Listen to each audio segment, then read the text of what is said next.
Une équipe classique, Barthez dans les buts, derrière Blondeau, Dumas, Grimandi et Emmanuel Petit. Lama, une défense à plat, Fournier, Ngoti Le Guen et... Ah, ça se bat, il y a une vraie lutte là au milieu de terrain pour récupérer ce ballon et Monaco s'en sort bien avec de l'espace pour Manu Petit qui peut déborder et qui va pouvoir s'entrer tranquillement devant la cage de Lama. La reprise de Sonny Anderson. Ce très précieux Sylvain Legwinski.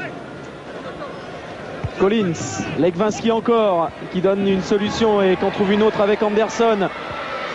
Ali Benarbia maintenant.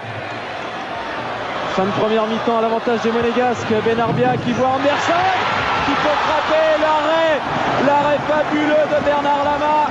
Oui, à part plus d'un quart d'heure de jeu après l'action de Leonardo, on n'a pas vu beaucoup les Parisiens. La tête et le but.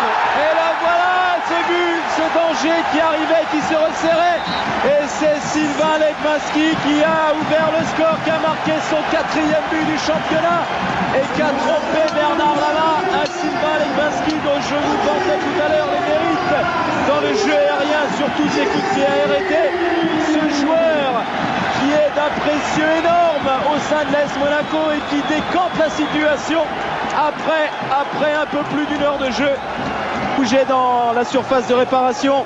Il y a du monde autour de Cyril Pouget et il y a le retour du Nigérian Victor Ikpeba qui envoie un long ballon à Sonny Anderson. Pas hors jeu au départ du ballon.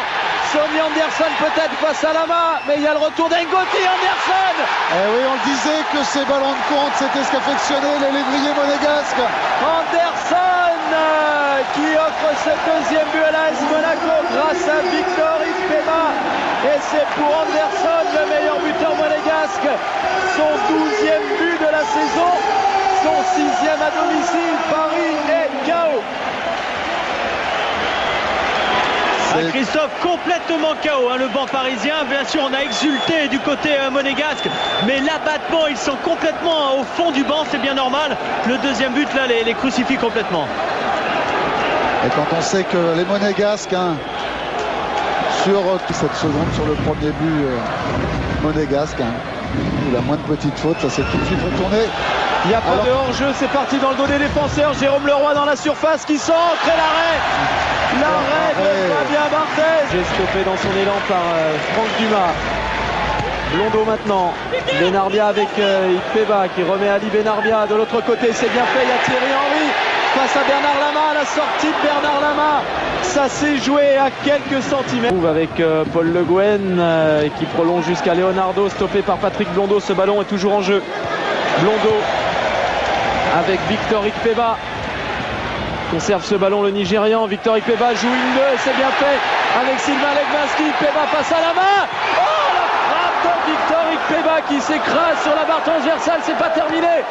Anderson venu à la rescousse.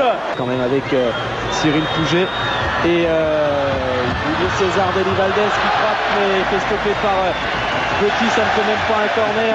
Comble de malchance pour le Paris Saint-Germain. Oui, je vous disais, le championnat, prochain rendez-vous de championnat dimanche prochain, c'est Lyon-Monaco à Gerland.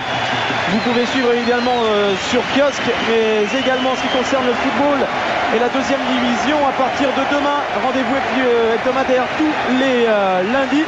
C'est D2 Max. C'est à suivre sur Canal Plus numérique bleu, D2 Max, consacré en grande partie à la 2e division, 45 minutes et un quart d'heure sur les Français qui évoluent à l'étranger. Ça débute demain.